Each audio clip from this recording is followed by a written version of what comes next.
oldum, ona görə əl qaldırmışdım ki, ilk sualda indi internetim getmişdi, eşitmədim. Mənə sual ünvanlamışdınız. Hə, deyirdim ki, sual-cavabda iştirak eləmək istəyənlər əl qaldırsın. Ona görə gördüm əl qaldırmısınız, dedim sizə sual verim. Cavab vermək istəyirsiniz, yoxsa Əslində yox, dərsin lap axırı 19-cu sualdan qoşuldum. Bilmirəm əvvəldə nədən söhbət gedib. Əgər qeyd qalacaqsa baxaram. Hə, qeydi qalıb. Siz qeydi qalıb. Hə, dərsdən sonra göndərəm, baxarsınız. Siz sağ olun. Tamam. Siz müəllimlərə sual verin. Əgər bilsəm, sual-cavab vaxtı mən də əlimi qaldıraram. Yaxşı, tamam, narahat olmayın. Təşəkkür edirəm. Çox sağ olun. Buyurun, siz də sağ olun. Cavab versin mənə Şəbnəm müəllimə Səfərliyeva. Hə, müəllimə, bir də axşamınız xeyir. Mən də gec qoşuldum, amma suallara cavab vermək istəyərəm. Səhv də versəm, üzrlü sayırsınız. Heç nə olmaz. Deyin mənə zəhmət olmasa, nəyə görə bu müsahibədə sizə şans verilməlidir? Nəyə görə sizə şans verilməlidir bu müsahibədə?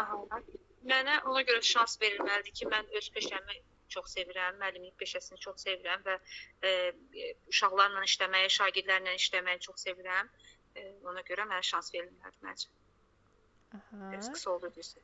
Biraz qısa oldu, düzdür. Amma bir-iki əlavə də eləyə bilərdiniz. Siz deyin bəlkə müəllim. Mən əvvələ baxmamışam, ona görə. Hə, heç nə olmaz, eyb yoxdur. Baxın, bayaq dedim ki, ümumiyyətlə bizdən soruşanda ki, sizə nəyə görə şans verilməlidir, çox mənəm demək olmaz. Düzdür, deməlisiniz. Mən öz fəaliyyətimi peşəkar şəkildə, məsuliyyətli şəkildə həyata keçirdirəm.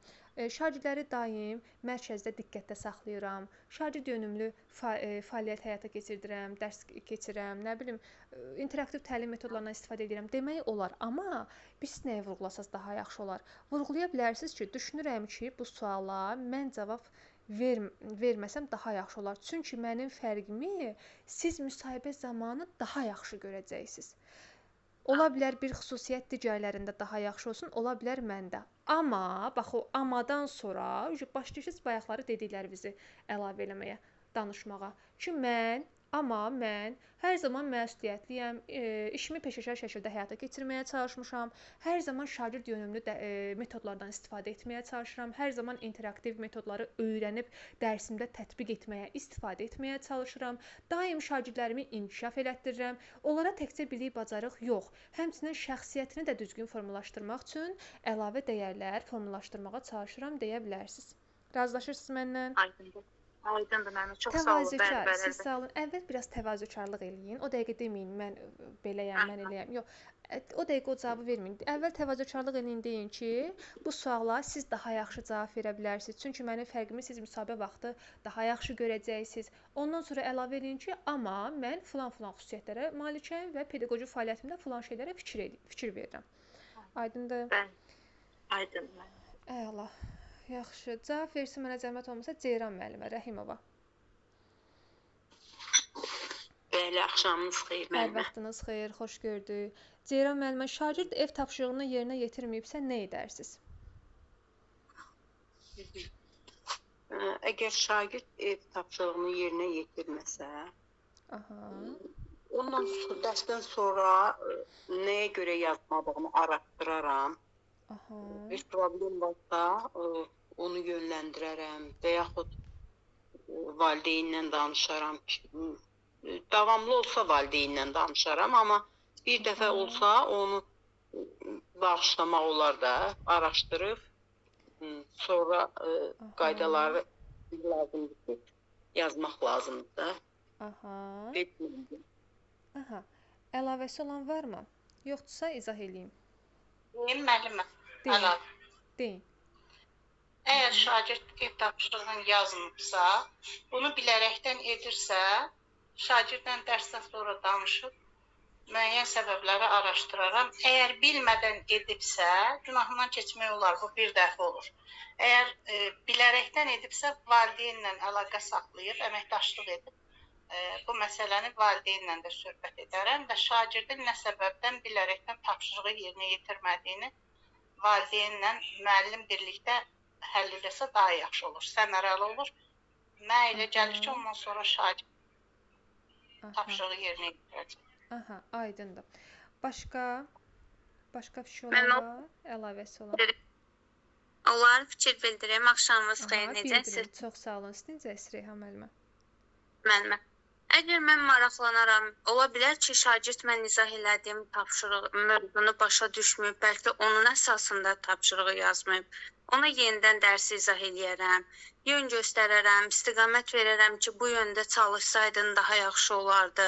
İstiqamətimi verərdim. Ondan sonra baxardım ki, şagird o tapşırığı onun əsasında bəlkə də yazmayıb. Ya bəlkə hər hansısa bir səhhətindəmi problem olub, ona görə mi yaza bilməyib, işləyə bilməyib. Yəni onların hamısını araşdırardım mən, maraqlanardım şagirdlə. Əla. Yəni fasilitator bacarığımı orada önə çıxardardım şagirdlə. Doğrudur. Ceyran müəllimə, həqiqət müəllimə, Reyhan müəllimə, verdiyiniz cavablar doğrudur, səhv deyil. Sadəcə bəzi nüanslara toxunmaq istəyirəm ki, ümumiyyətlə bir dəfə elədi, 5 dəfə elədi, görməzdən gəlmək olmaz. Bir dəfə eləsə belə, bax orada sizin verəcəyiniz cavab necə olmalıdır? Əlavə şeylərdən yəni istifadə eləməyin. Deyəcəksiniz ki, əgər uşaq ev tapşırığını başa düşməyibsə, istiqamət verərəm, kömək eləyərəm, yol göstərərəm. Yəni fasilitasiya bacarığımı üzə çıxardaram, fasilitatorluq eləyərəm şagirdə və həmçinin şagirdi daim nəzarətdə saxlayaram. Fasilitator müəllimin hansı bacarıqları var idi? Göz, qulaq, dil. Müşahidə etmək, dinləmək və məqamında müdaxilə etmək bacarığı var fasilitator müəllimin. İndi orada da əlavə eləyəsiniz ki, şagird əgər ev tapşırığını başa düşməyibsə, köməklik eləyərəm, yol göstərərəm, fasilitatorluq edərəm, şagirdi daim nəzarətdə saxlayaram, müşahidə edib, dinləyib, hər hansı bir köməyə ehtiyacı olanda məqamında müdaxilə eləyərəm. Bu oldu mənim bir terminim. Bax, termin əlavə elədim, istifadə elədim, qəşəng cavab verdik. Başa düşməyibsə. Yox, əgər ev tapşırığını başa düşübsə, bildiyi halda, ev tapşırığını bildiyi halda eləməyibsə, dedik, valideyni ilə əlaqə saxlayaram. Təbii ki, səbəbi araşdıraram, problemi müəyyənləşdirərəm və problemi həll etmək üçün həmin yöndə addımlar ataram. Valideyn ilə əməkdaşlıq eləyərəm. Övladının dərsləri haqqında valideynə məlumat vermək müəllimin vəzifəsi olduğuna görə valideynlə əməkdaşlıq etmək vəzifəsinə də əməl etmiş sayılıram mən burada. Aydındır? Valideynlə birgə məsələni, problemi müəyyənləşdirməyə çalışaram. Yaxşı, Ceyran müəllimə, razılaşırıq məndən. Sağ olun. Siz sağ olun. Necə? Başa düşmədim sualınızı. Şagirdlə fərdi söhbət aparmadan valideynə demək lazımdır, yoxsa şagirdlə fərdi söhbət apararam, araşdıraram, aparın. Öyrənərəm və ondan sonra valideynə aparın, olar. Səbəb araşdırırsınız, problemi müəyyənləşdirirsiniz, amma yenə də səbəb araşdırsanız da, problemi müəyyənləşdirsiniz də, yenə də valideynə xəbər verməlisiniz. Çünki uşağın dərsləri haqqında, dərsi davam etmək haqqında valideynə məlumat vermək vəzifədir. Həm də bunu evdə yazmayıb. Evdə yazmayıbsa, o evindəkilərin də xəbəri olmalıdır ki, görün bu evində nə problemi var, valideyn niyə nəzarət eləməyib, niyə baxmayıb, niyə təlimatı düzgün yerinə yetirməyib ki, uşaq evdə tapşırığı yerinə yetirməyib, uşaq tapşırığı yazmadan dərsə gəlib. Bax, bəzi problem arasında da fərqlər olur. Bir var ki, uşaq sinifdə hər hansı bir davranış pozuntusu eləyir. Bax, mən o dəqiqə valideynə qaçmıram, fikir verirsiniz. Həmişə müəllim onu əvvəl özü həll etməlidir. Bax, mənim qızıl qaydam budur ki, müəllim əvvəl problemi özü həll etməlidir. Öhdəsindən gələ bilməzsə, məsləhətdirsə, valideynlə, psixoloqla, digərlərlə əməkdaşlıq eləyə bilər. Amma uşağın problemi harda yaranıb? Evdə. Evdə yaranıbsa, mən bu halda birbaşa valideynlə əməkdaşlığı deyə bilərəm. Aydındır? Problem evdə yaranıb. Ona görə səbəbi nə olursa olsun, mütləq valideynlə əməkdaşlıq etmək, burada dərsləri haqqında uşağın məlumat vermək vəzifə olduğuna görə mütləqdir. Müəllimə, bəlkə birdən belə sual verdilər ki, birdən sinifinizdə tutaq ki, bir nəfər yox, 5 nəfər ev tapşırığını yazmayıb.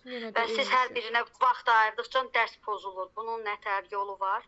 Cavab nə verməliyik? Hər birinə vaxt ayırmırsınız ki, siz ümumiyyətlə dərsinizin vaxtından səmərəli istifadə etməyi bacarmalısınız. Dərsin vaxtında, dərs keçdiyiniz vaxt təbii ki, uşaqların ev tapşırığı ilə məşğul olmursunuz. Əlavə vaxt ayırıb, uşaqlara köməklik göstərmək üçün əlavə dərs təşkil edib, əlavə məşğələdə yol göstərə bilərsiniz, istiqamətləndirə bilərsiniz. Dərsdən sonra, dərs vaxtı yox. Aydındır? Dərsdən sonra bəzi şeylər var ki, elə hər problemi görən kimi dərsin vaxtından kəsib onları həll etməyə çalışmaq olmaz. Problemi müəyyənləşdirmək, səbəb araşdırmaq, siz sağ olun. Problemi müəyyənləşdirmək, səbəb araşdırmaq axı vaxt alır. Ona görə dərsin vaxtından səmərəsiz istifadə etmiş oluruq. Yox, dərsdən sonra, dərs vaxtı yox, dərsdən sonra. Çünki hər bir müəllim dərsin vaxtından səmərəli şəkildə istifadə etməlidir. Səmərəli vaxt bölgüsü aparıb keyfiyyətli təhsil vermək hansı etik davranış prinsipidir? Görüm yadınızda qalıb. Səmərəli Pedaqoji prosesin tamlığı. Yox, etik davranış prinsipi. Vicdanlılıqdır. Afərin, əla. Vicdanlılıq. Hər bir vicdanlı müəllim, belə yadda saxlatdırıram. Hər bir vicdanlı müəllim vaxtından düzgün istifadə etməlidir. 15 dəqiqəni telefonla zəydə danışıb, 15 dəqiqəni uşaqlarla yerli yersiz söhbət eləyib, yerdə qalan vaxtda dərs keçməyi doğru deyil. Bu cür keyfiyyətsiz dərsdir. Ona görə də vicdanlı müəllim səmərəli vaxt bölgüsü aparıb keyfiyyətli təhsil verməyi bacarmalıdır. Cavab versin mənə. Şəbnəm müəllimə cavab verdiniz Səfər Əliyeva. Hə, siz dediniz ki, qoşulmusunuz. Amma yenə də istəsiniz cavab verə bilərsiniz. Hə, yox. Siz cavab verdinizsə, Zəhra müəllimə. Sizdən sonra Zəhra müəllimə gəlir. Zəhra müəllimədən sonra Həqiqət müəllimə hazırlaşsın. Hə, Zəhra müəllimə. Balam, axşamınız xeyir. Hər vaxtınız xeyir bir daha. Sizə belə bir sual verirəm, Zəhra müəllimə. Sizə əl çatmaz nədir? Görüm yadınızda qaldı. Məncə hər bir müəllim üçün ümumiyyətlə əl çatmaz bir şey yoxdur. Təkcə müəllim üçün yox, bu insanlara da aiddir. Çünki əgər bir insan qarşısına məqsəd qoyursa, mən nəyəsə nail olmalıyam, o mütləq ki, mən inanıram ki, o arzusuna çatır.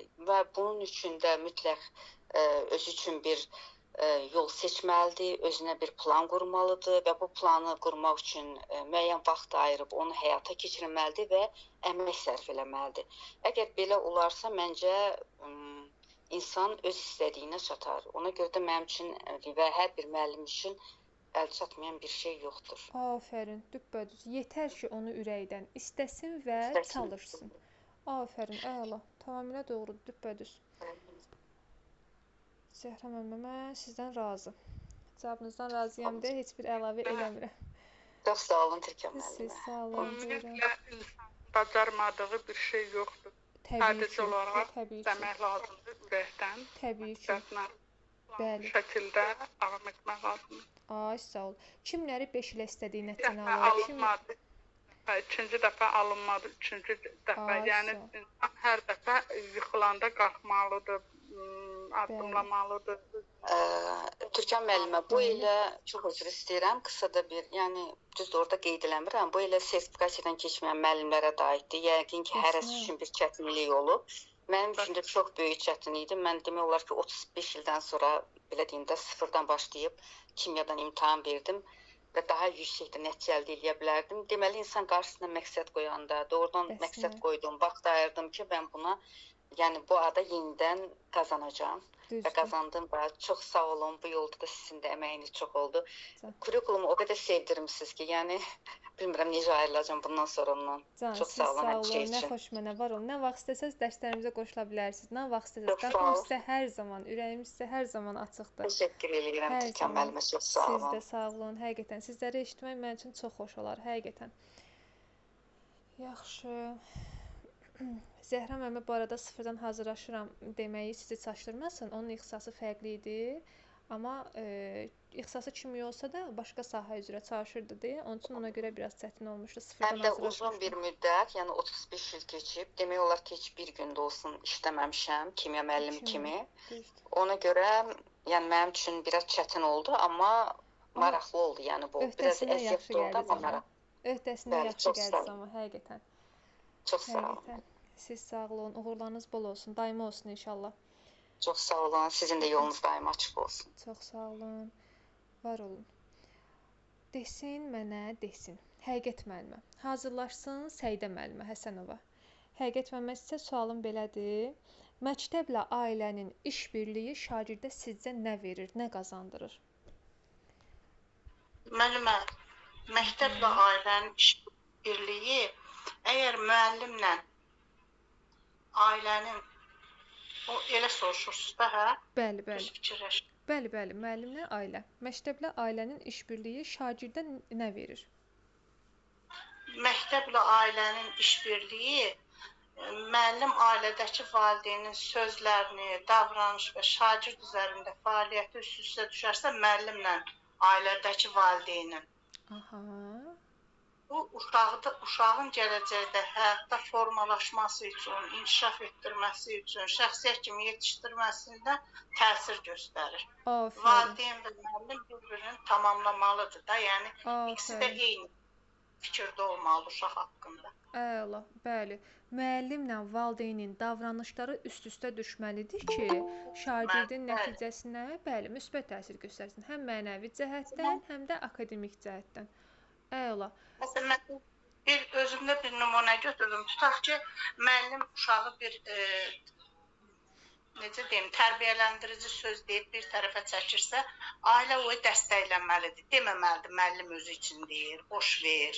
İndi müsahibədə belə deməyəsiniz də, müsahibədə belə deməyim. İndi başa...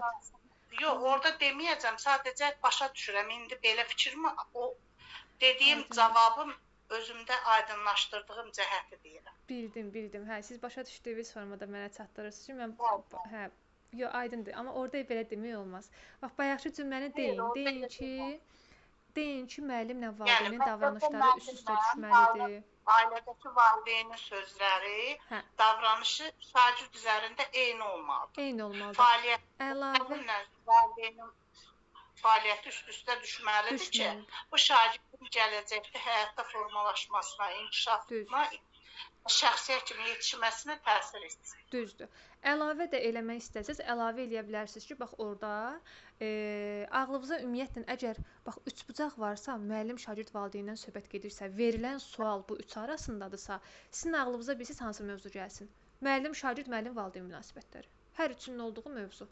Deməli, orada başlaya bilərsiniz danışmağa ki, müəllim daim valideynlə pozitiv ünsiyyət qurmalıdır, pozitiv münasibət saxlamalıdır ki, valideynlə şagird arasında da əməkdaşlıq pozitiv şəkildə qurulsun, heç bir problem yaranmasın. Bax, o dərsimizi yadınıza salıb başlayın danışmağa, yaxşımı?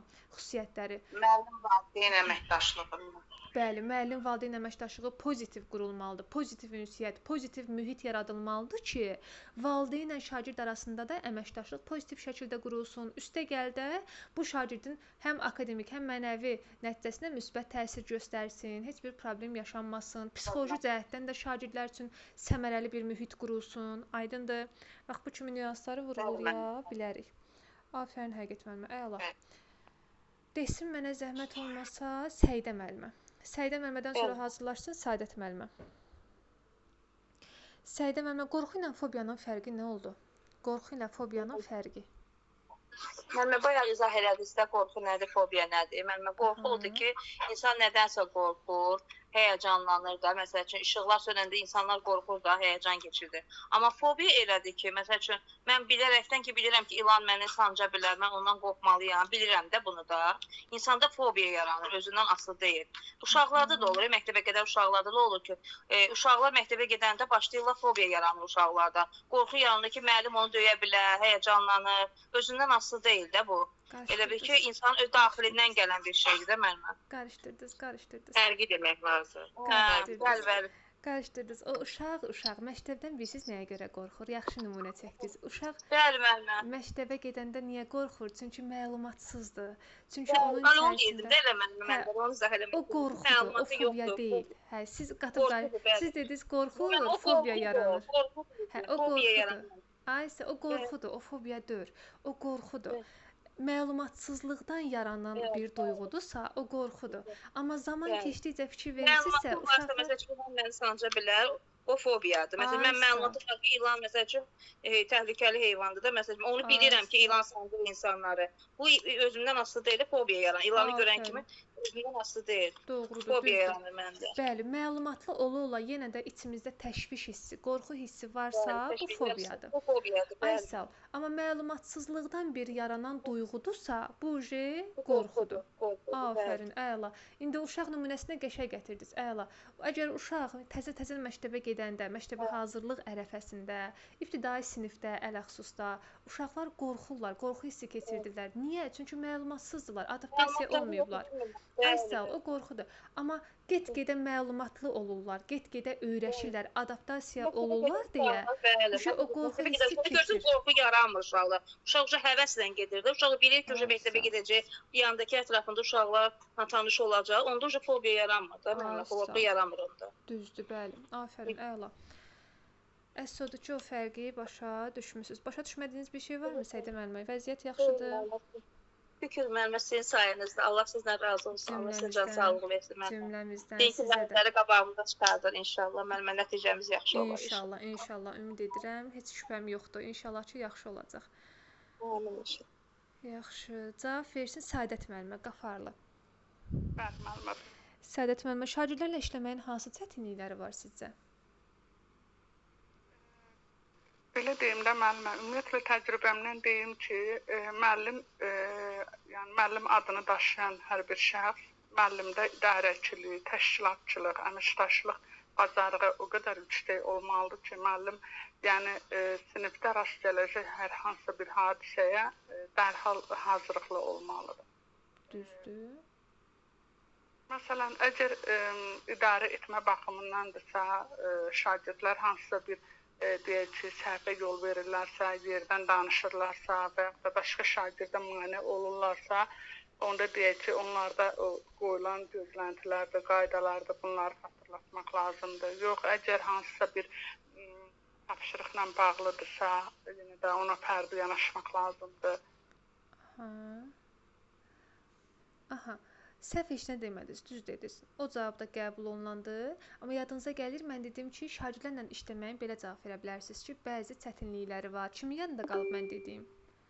Belə deyə bilərəm ki, müəllimə, məsələn, hər bir şagird müəyyən bir ailədə tərbiyə alır. Hər bir şagirdin baxışı, bacarıqları, biliyi və ya da hansısa bir xüsusiyyətləri müxtəlifdir. Və müəllim də belə deyim də, həm psixoloji baxımdan hazırlıqlı olmalıdır, hər bir uşağın müxtəlifliyini nəzərə almalıdır.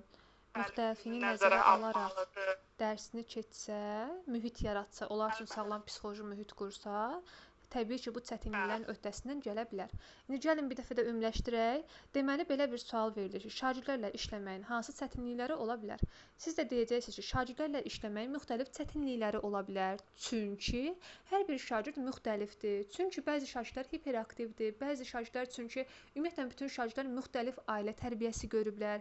Ona görə də hər bir müəllim şagirdlərin müxtəlifliyini nəzərə alaraq, müxtəlif xüsusiyyətlərini nəzərə alaraq dərs prosesini təşkil etməlidir ki, şagirdlər üçün pozitiv mühit yaratmalıdır ki, sağlam psixoloji mühit yaratmalıdır ki, bu çətinliklərin öhdəsindən gələ bilsin. Təbii ki, əsl müəllimin idarə etmə bacarığı yaxşıdırsa, bax sizin dediyinizi də əlavə edirəm, siz dediyiniz də düzdür.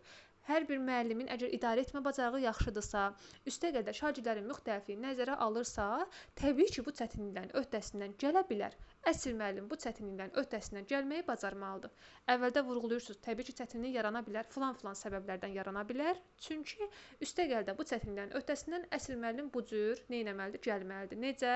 Müxtəlifliyi nəzərə alaraq, pozitiv mühit, sağlam psixoloji mühit quraraq və idarə etmə bacarığının yüksək səviyyədə istifadə edərək. Aydındır?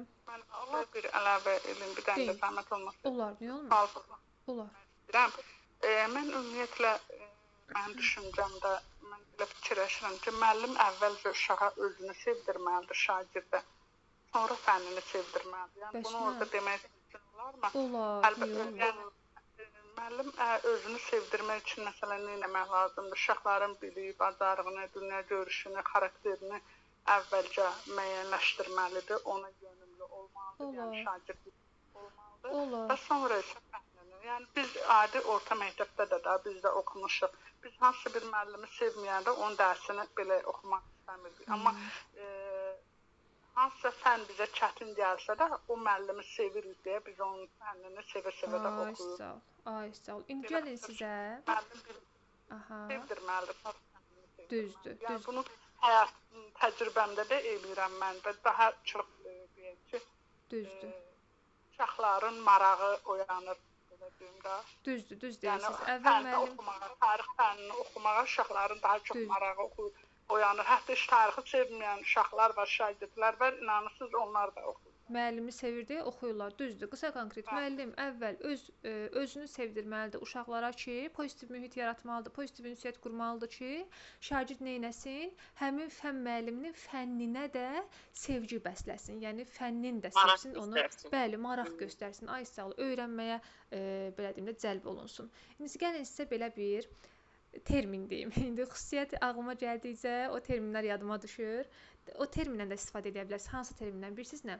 Ümumiyyətlə insanların 2 cür şəxsiyyət tipi var. Bir var, əslində 3 cürdür, amma əsas 2 cür gedir. Ekstrovert, introvert, bir də ambivert. Ekstravertlə introvertin bilirsiniz nə fərqi var? İntrovertlər tək qalmağı sevirlər, tək başına öyrənməyi sevirlər. Ekstravertlər sosiallaşmağı sevirlər. Ünsiyyət qurmağı sevirlər. İndi siz dediniz ki, əvvəl uşaq fənni sevməli, fən müəllimini sevməlidir, sonra fənni sevməlidir. Bu bilirsiniz kimlərə aiddir? Bu ekstravertlərə aiddir. İntrovertlər tək başına öyrənir. Yəni introvert uşaq varsa sinifdə, fən müəllimini sevsə də, sevməsə də bu ona təsir göstərmir. Əgər məsələn kimyaya marağı varsa oxuyacaq, yoxdursa oxumayacaq. Fən müəllimini sevsə də, sevməsə də. Amma əgər indi orada əlavə eləyə bilərsiniz ki, şagirdlər müxtəlifdir. Introvert tipdə şəxsiyyət tipinə malik şagirdlər də var, ekstrovert tipdə şagirdlər də var. Introvert tip şagirdlərə bir o qədər də təsir göstərməsə də, ekstrovert tip şagirdlərə fən müəlliminə olan sevgi, yəni ki, xarici stimul hər zaman təsir göstərir. Buna görə də şagirdlərin bu müxtəlif şəxsiyyət tiplərini də nəzərə alaraq, əvvəl müəllim özünə qarşı sevgi yaratmalıdır ki, neynəsin? Şagird onun fənninə də sevgi, yəni diqqət göstərsin, maraq göstərsin, onun fənnini sevsin. Bu hansı tip şagirdlərə aid oldu, Səadət müəllimə? Hansı şəxsiyyət tipinə malik olan şagirdlərə uyğundur? Yadınızda qaldı? Ekstravert. Ekstrovert. Ay sağ ol. Bax yenə deyirəm. Siz o cümləni deməyiniz doğrudur. İndi əgər yadınıza düşsə, çalışın yadda saxlayın. Nə qədər çox termindən istifadə etsəz, bir o qədər yaxşıdır sizin üçün. Deyəcəksiniz ki, təbii ki, şagirdlər, bütün şagirdlər fən müəllimini əvvəl sevməlidir, ondan sonra fənnini sevməlidir. Fən müəllimini sevəndə uşaqlar daha çox maraq, daha çox diqqətlə, daha çox məsuliyyətlə həmin o fənni öyrənməyə çalışırlar, maraq göstərməyə çalışırlar, aktiv iştirak edirlər və bu daha çox da ekstrovert tip şəxsiyyət tiplərinə ekstrovert şəxsiyyət tipli şagirdlər üçün nədir? Uyğundur. Çünki ekstrovert tipli şagirdlər, yenə deyirəm, onlar xarici stimullara nəzər yetirirlər. Xarici stimullar onların öyrənmələrinə, onların qərarlarına təsir göstərir. Aydındır? Introvertlərə təsir göstərmir. Onlara maraqlı deyil, fən müəllimini sevdi, sevmədi. Fənni sevirsə oxuyacaq, sevmirsə oxumayacaq. Qısa konkret, öz qərarını özü verir. Xarici stimul bir o qədər də təsir göstərmir, amma ekstravertlərə xarici stimul təsir göstərir. Yəni fən müəlliminə olan sevgi, fənnə olan sevgisinə təsir göstərir ekstravertlərdə. Aydındır? Baş ağrısı olmasın. Yəni müəllim sevdirəndə özünü məhli gəlir şagirdlə müəllim arasında o qədər də belə deyim də çətinlik yaranmır. Çətinlik yaranmır, bəs nə? Problem yaranmır. Bax, məsələn işlədiyim kollektivdə bir də görsən bir müəllim gəlir ki, o 6-cı siniflər məni o qədər əsəbləşdirdi, o qədər səs elədi, o qədər belə elədi.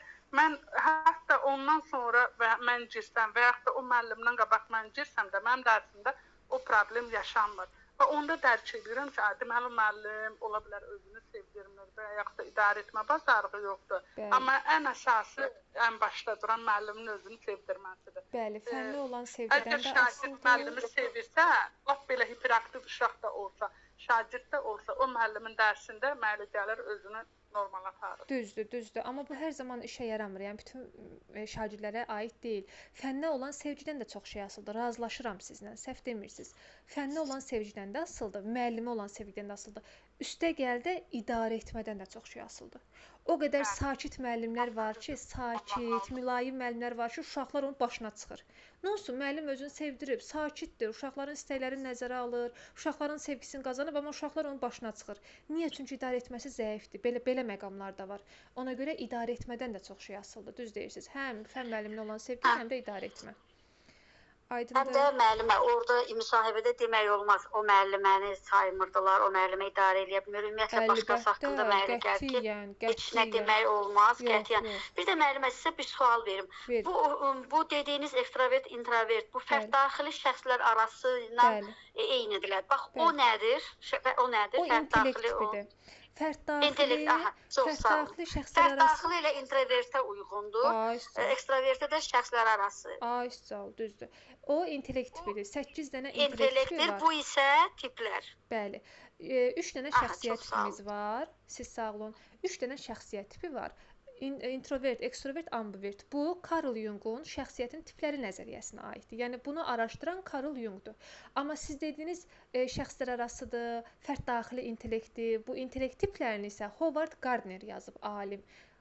Çoxnövlü zəka nəzəriyyəsində, çoxnövlü intellekt nəzəriyyəsində yazıb qeyd edib. 8 dənə intellekt tipini qeyd edib. 3 dənə şəxsiyyət tipini Carl Jung araşdırıb, şəxsiyyətin tipləri nəzəriyyəsində. Amma 8 dənə intellekti Howard Gardner araşdırıb öz nəzəriyyəsində. Aydındır. Yaxşı. Başqa cavab verməyən müəllimlərdən kimsə cavab vermək istəyirmi? Könüllü var? Yoxdur. Yaxşı, çox incitməyim sizi, çox vaxtınızı almayım. Mənə verin müəllimə sual, əgər mümkünsə. Vermədimsə? Yox, mən imtina etdim cavab verməkdən, çünki dərsə gec qoşulmuşdum deyə ona görə. Gec qoşulan siz idiniz, elə bildim Şəbnəm müəllimə. Bəli, Sevil müəllimə. Əla. Yaxşı, onda gəlin sizə belə bir sual verim. Baxaq da özümü sınayım. Öhdəsindən gələcəksiniz. Gəlin sizə belə bir sual verim. Deyin mənə zəhmət olmasa, mənfi xüsusiyyətləriniz nələrdir? Hansı mənfi xüsusiyyətləriniz var? Əgər belə baxsaq, tam ideal bir insan yoxdur. Mən bu sualı belə cavablandırardım ki, mənim fikrimcə tam ideal bir insan yoxdur. Əlbəttə ki, müsbət cəhətlərlə yanaşı mənim də mənfi cəhətlərim var. Və bu mənfi cəhətlərimin üzərində çalışıb onları düzəltməyə çalışıram. Aha. Dediniz mənfi xüsusiyyətlərim var, hansılardır, nələrdir? Onları soruşur sizdən. Deyir hansılardır, hansı mənfi xüsusiyyətləriniz var? İndi bir nümunə çəkin. Məsələn. Mənfi xüsusiyyətimi əgər dərslə bağlasam, dərs deməyə başlamağın əvvəl illərində məsələn dərsin planlaması ilə, dərsə vaxt bölgüsü ilə əlaqədar çətinliklərim var. Bunu deyə bilərəm, yoxsa bu mənim mənfi xüsusiyyətim sayılmır? Öldürəcəm sizi. Yox, qəti. Bu mənim deyil. Qəti. Mənim nə mənfi xüsusiyyətim onda deyim orada. Nə deyə bilərəm? Kimin yadında qalıb? Deyə bilərəm, Türkan müəllimə. Deyin, zəhmət olmasın. Zəhra müəllimə desin. Bəli, burada heç vaxt bir müəllim kimi biz mənfi xüsusiyyətlərimizi deməməliyik. Əgər varsa, yəni ümid eləyirəm ki, hamıda mənfi yox, daha çox müsbət xüsusiyyətlər var. Biz ən çox burada müsbət xüsusiyyətlərimizi vurğulamalıyıq. Məsələn, həddindən artıq məsuliyyətliyəm, həddindən artıq tələbkaram, həddindən artıq öz işimi çox sevirəm və bunları əlavə etdikdən sonra onlarda yanlış bir fikir yarana bilər ki, həddindən artıq tələbkarsan, həddindən artıq məsuliyyətlisən və sonda şagirdlərlə hansı üslubla yanaşırsan. Onda eyni zamanda bunu da qeyd etməliyik ki, biz şagirdlərlə ən çox demokratik üslubla işləyirik, yəni şagirdləri dinləyirik, keçmiş üsullardan istifadə etmirik, müəllim-şagird münasibəti bizdə subyekt prinsipinə əsaslanır. Subyekt münasibətləri var və bir də qeyd etməliyik ki, biz həmişə proaktiv müəllimik, yəni bizim həmişə bir planımız var. Hansısa bir şərait olanda, hansısa bir vəziyyətə düşəndə biz bu vəziyyətdən çıxmağı bacarırıq. Yəni bizim planımız var. Yəni mənfi xüsusiyyətlər deyəndə bunu nəzərə almalıdırlar. Zəhra müəllimə 40 bal gətirməsəz öldürəcəm sizi. 40 balı gətirməsəz surətdə mənfi yoxdur deyirik də, elə? Bəli. Müəllimə qulaq asmayıb ona görə. Yəni yox idim də, gec qoşuldu. Narahat olmayın, normaldır. Yox, bir şey demirəm. Qınamıram Sevil müəllimə, narahat olmayın. Deməli Sevil müəllimə bir biclik dedim. Mənfi xüsusiyyət deyəndə qətiyyən mənfilərimizdən yola çıxmaq olmaz. Bu sizə minusdur. Birinci müsbət. O bir söz var, deyir, su belə artıq içiləndə dərd verir, deyir, artıq içiləndə dərd verir o da. Yəni hər şey qədərində yaxşıdır. Müsbət bir şey olsa belə, o həddən artıq olanda çevrilir mənfiyə. İndi orada necə biclikdən istifadə edərsiniz? Mənfi xüsusiyyətinizi soruşsa, hər hansı bir müsbət xüsusiyyətin qabağına həddən artıq sözünü artıracaqsınız. Bax, məsuliyyətli olmaq yaxşı bir şeydir. Amma həddən artıq məsuliyyətli olmaq insanı yora bilər. Onda belə cavab verə bilərsiniz ki... Anladım. Yəni, bu mənim mənfimdir ki, həddən artıq məsuliyyətliyəm. Çünki... Anladım. Baxın. Desəm ki, məsələn. Bir dənə fikrimi tamamlayım. Sevil müəllimə başa düşsün. Buyurun müəllimə. Həddən artıq məsuliyyətliyəm, çünki başladığım işi sona çatdırmadan rahat ola bilmirəm, özümə yer tapa bilmirəm. Baxın, bu güya ki sizin mənfi xüsusiyyətinizdir. Həddən artıq məsuliyyətlisiniz. Və yaxud da işimdə çox ciddi oluram. Bax, normal ciddi olmaq yaxşı bir şey, amma çox ciddi olmaq, güya ki siz özünüzü bağışlaya bilmirsiniz, çox ciddi olanda, çox tələbkar olanda və həddən artıq tələbkaram deyəndə də vurğulamalısınız ki, mən demokratik üslubda təbii ki, proaktiv yanaşma göstərərək şagirdlərdən hər hansı bir işi, bacarığı tələb etməyə çalışıram ki, şagirdlər üçün sağlam psixoloji mühit yaradaraq onlardan bacarıqları tələb edə bilim. Aydındır? Müəllimə desəm ki, məsələn daha aydındır, çox aydındır, çox sağ olun. Siz sağ olun. Onda bəs Necə başa düşmədim Səadət müəllimə? emosionalam desəm, məsələn, həddən artıq emosionalam. Yox. Emosional zəkanız yaxşı olmalıdır ki, siz qarşı tərəfə də şagirdlərin emosional zəkasını da yaxşı inkişaf elətdirə biləsiniz. Goleman ümumiyyətlə bizə deyir ki, Goleman alimdir, Daniel Goleman. Emosional zəkanı yaxşı idarə etməlisən. Ələxüsusda müəllim özünü idarə etməsi ələxüsusda yaxşı olmalıdır, yüksək səviyyədə olmalıdır, düşünərək addım atmalıdır. Yox. Emosional deməyin. Çünki emosional deyəndə daha çox bilirsiniz hansılar, nələr nəzərdə tutulur. Özünü tanımaq, özünü dərk, özünüzü idarə etmə bacarığınız, əsəbləşəndə özünüzdən çıxırsınız, güləndə daha yüksək səslə gülürsüz. Bax, desəz ki, emosional zəkanda problem var, daha çox emosionalam. Vəsiyo, deyəcəklər ki, hə, onda bu müəllim nəsə olan kimi oturur ağlayır. Nə bilim, uşaqlar əsəbləşdirəndə özündən çıxır, həddən artıq belə deyim də reaksiya verir, özünü idarə edə bilmir. Ona görə emosionalam deməyin, qətiyyən. Yaxşı. Emosional cəhətdən yaxşı olmalısınız. Onlar görməlidirlər ki, siz yaxşısınız, özünüzdən çıxmırsınız. Bir sualı 5 dəfə də sizə versələr, siz səbrlə, təmkinlə cavab verə bilirsiniz. Bax, bu emosionallıq deməkdir. Aydındır? Türkan müəllimə, hətta burada qeyd edeyim, məsələn, müəllimə keçmişdi sertifikasiyadan, deyir ki, şəxsiyyətini təqdim elə deyəndə mənə şəxsiyyətimi 5 dəfə təqdim elətdirdi. Yəni yoxlamaq istədim, mənim emosional vəziyyətim necədir? Yəni deyib mən nə qədər düz göstərsəm də, dedi ki, səhvdir, mən görmürəm, bunu doğru göstər. Yəni dalbadal bu sualları verirlər ki, sənin emosional vəziyyətin necədir? Yəni sən şagirdlərlə necə rəftar eləyirsən? Afərin, bəli, bax o da ona nümunədir. Mən ümumiyyətlə həmişə deyirəm ki, bax sizin bilik bacarığınızı, biliyinizi imtahanda ölçüblər. Onlara sizin biliyiniz maraqlı deyil. Müsahibədə sizin emosional vəziyyətiniz ölçülür. Ki görüm bu müəllim özünü idarə edə bilirmi? Verdiyi sualların cavablarına fikir verirlər ki, görüm bu müəllim şagirdlə necə davranır? Özünü idarə edə bilir? Bir sualı sizə 10 dəfə də verə bilərlər.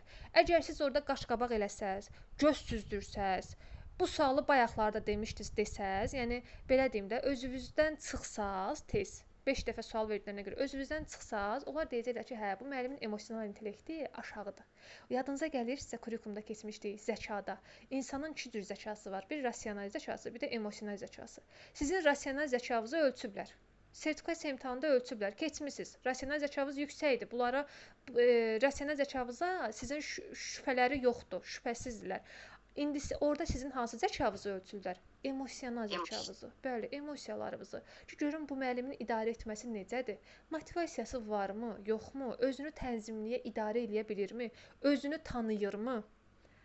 Sağlıqlı durumlu da müəllimə həm də yoxlayırlar. Reyhan müəllimə çıxa bilərsiniz. Bəli, buyurun, gecəniz xeyrə. Necə Sevdə müəllimə nəyi yoxlayırlar? Müəllimənin psixoloji durumunu da elə bir bundan. Bəs nə? Bəli, psixoloji durum, emosional zəka bunlar yoxlanılır. Bəli. Mən sizə bir şey deyim, elə bil mənim bir müəllimə yoldaşım keçən il müsahibədə psixologiya müəllimi deyir, heç bir sual vermədi, ancaq kənardan durub deyir, qəribə hərəkətlər eləyirdi deyir. Gah mimik hərəkətlər, gah əl, gah ayaq, qəribə deyir. Sırf mənim yüzümə baxıb, elə hardasa elə bir yoxlamağa çalışır, görüb mən nə reaksiya verəcəm də buna. Qətiyyən əsəbləşmək, artıq söz demək, gülmək olmaz. Təmkinlə. Bax biz dildə deyirik, ağızda deyirik ki, müəllim səbirli, təmkinli olmalıdır, amma ona əməl etmək də lazımdır. O səbirli, təmkinli olmaq mədəni davranış prinsipidir. Onu mütləq qorumalıyıq. Yəni danışdıqlarımıza əməl eləməliyik bir növ belə deyək. Aydınlıq keçdiklərimizə əməl etməliyik. Vacib bir şeydir bu. Mütləq. Yaxşı. Bura qədər kimin nə sualı var? Qaranlıq qalmadı işinə. Bugünkü mövzu, bugünkü dərsimiz tam aydındırmı hamıya? Çox sağ olun müəllimə. Mən dərsi dinləyib tam aydın. Çox sağ olun. Siz də sağ olun. Nə xoş mənə. Var olun cümləmizdən. Ümid edirəm ki, az da olsa nəsə öyrənə bildik, az da olsa söz bazamızı artıra bildik. İnşallah görüşərik. Gecəniz xeyrə qalsın. Hələlik. Nə aydın olmasa soruşarsınız. İzahı da göndərəcəm, material da göndərəcəm. Qəşəng öyrənərsiniz, yaxşımı? Çox sağ olun müəllimə. Bizdə dərslər bu günlər olacaq, yoxsa necə bu əlavədir? Mən birinci dəfə Yox, bu ödənişsiz qrupda sınaq dərsi idi. Sınaq dərsi. Sizin qrup öz yerindədir. 135 saat 16:00. oldu. Çox sağ olun müəllim. Siz sağ olun, buyurun. Hələlik görüşərik inşallah. Hər vaxtınız xeyir, xoş gördük. Ücə gec qoşulmusunuz. Mən ödənişsiz qrupa da atarsınız da müəllimə məlumatları zəhmət olmasa. Yaxşı, baş üstə. Nüşabə müəllimə sağollaşanda girdiniz. Siz sağ olun. Nüşabə müəllimə nə tez girmisiniz ay Nüşabə müəllimə? Nə tez girdiniz? Dedim və dərsi keçmisiniz bu günə. Narahat oldum. Çünki mənim internetim kəsildi dünən. Yarımçıq çıxdım. Dərs qaçırdım. Heç nə olmaz, heç nə olmaz. İzaha baxarsınız mütləq. Yaxşı. Qayd eləmişəm. Sual cavabı da qayd elədim. Dərsin izahını da qayd elədim. Tamam müəllimə, çox sağ olun. Siz də sağ olun. Hələlik görüşərik inşallah.